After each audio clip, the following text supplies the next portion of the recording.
Hi, it's Monday on the Breakfast Club. Josh here, normally with the channel zzzgiantawake. Thank you, Steve, for taking over, and sorry, Peach, that I was unavailable. Facebook decided that I couldn't use a pseudonym, so they took down my Facebook page, and I'm not willing to put up my personal Facebook page, but that's another story for another time. I'm going to continue on the conversation about gun violence in America. Before I get into what I want to add on the topic in this conversation, I also want to give you my position on what should change with gun laws at a federal level. There should be mandatory background checks without any loopholes, meaning primarily that we shouldn't have exceptions for gun shows, and we should also have to wait for the background check to come back, as in you cannot sell a gun to a person who is in a pending status just because it's been 2 days. I also think that you should only be allowed to purchase a gun in the state in which you reside. The reason for this is that there are different gun laws in different states, but there's no point to having different gun laws in different states unless you actually restrict people from buying guns from the next state over. In addition to this, I think that we should strongly consider, though I'm not 100% certain, that we should raise the purchasing age for pistols and semi-automatic rifles to the age of 25. The reason that I think that we should definitely consider this is because there are developments that are happening in the brain between up until age 25. There's a reason why your insurance goes down at age 25. It's because the development of the brain has come further along, and I think that this would be something that'd be easy to check. And I really think the rest of gun laws should be left to the state at the state level, honestly. The other side of this nuanced issue, where I really want to talk about and emphasize, is what we can do in addition to gun laws.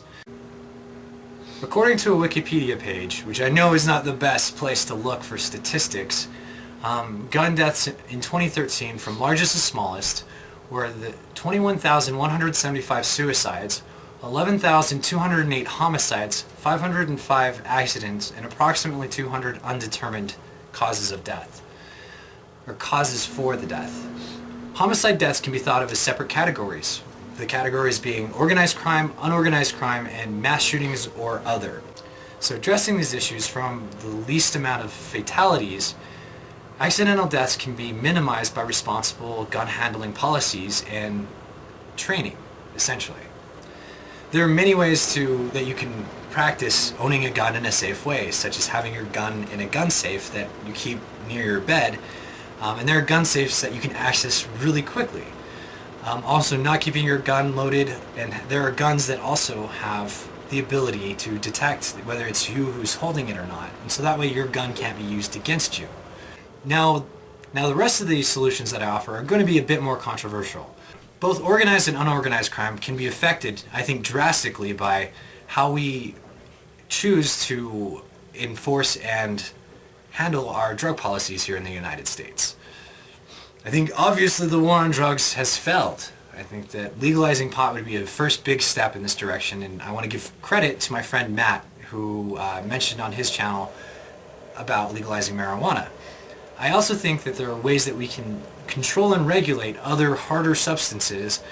That way people don't have to become criminals for being drug addicts. I think addiction is something that should be seen as, or at least addicts are people who should be seen as people who need help, not as people who are criminals.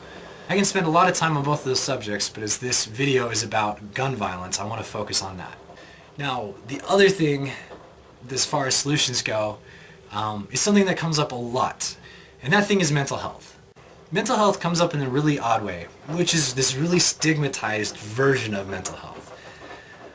The stigma that I'm referring to is that mental health care is for those who actually have a mental illness. I think that is absolutely not true. There are various points in everybody's life where they can benefit from seeing somebody who is in that field. Whether this is a psychiatrist, a psychologist, a social worker, etc. and so forth. And I think that this is something that should be available to all Americans, and I don't know how you would price it or how you'd figure that out. That's beyond my knowledge. But I think that it's so important that at least a couple of sessions should be free at any given time. I want to challenge somebody who's not on the Breakfast Club, but who I consider to be a friend of the Breakfast Club, which is Agent of Doubt, to talk about what he thinks the benefits of having healthcare be accessible to anybody, essentially at any point, for at least a couple of sessions, as opposed to the costs or the cost that may be involved.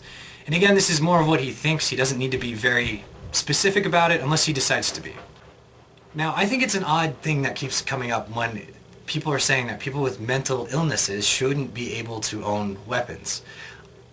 Who decides what mental illnesses disqualify people from having guns? Is it all mental illnesses? According to the ADAA, which I'll link in the description, 1 in 5 American adults deals with some type of anxiety or depressive disorder. Now, do they all not get guns?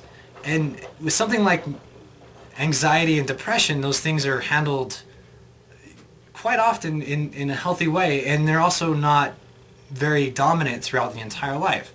If we believe that all people who committed suicide, all 21,175 people, have some sort of depressive or anxiety disorder, that would only make up a minor fraction of all of the people who have that disorder. And so to try and say that none of them should have guns because of what some people do seems patently absurd to me. I think that we need to kill the stigma that only people who have been diagnosed with some sort of mental illness are the only people who should access mental health care. And that's all I've got today. We will see you tomorrow, Steve, with a new topic. Thank you guys so much, and take care. Peace.